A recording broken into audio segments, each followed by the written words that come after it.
امریکی تاریخ کا سب سے طویل حکومتی شٹ ڈاؤن ختم ہو گیا۔ امریکی صدر ڈونلڈ ٹرمپ نے سینیٹ اور کانگریس سے منظور شدہ بل پر دستخط کرتے ہوئے ملک کی تاریخ کے طویل ترین حکومتی شٹ ڈاؤن کا باضابطہ خاتمہ کر دیا۔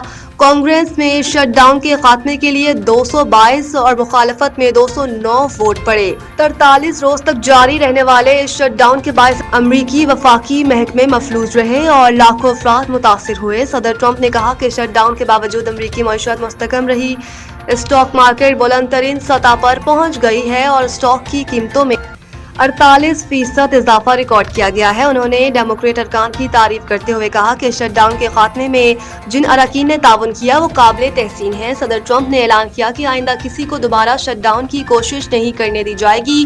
انہوں نے کہا کہ ملک میں عوام کو صحت، امن و امان اور مہنگائی میں کمی کے واضح اثرات نظر آئیں گے، جبکہ کم تنخواہ دار طبقے کے لیے ٹیکس میں رعایتوں پر کام جاری ہے۔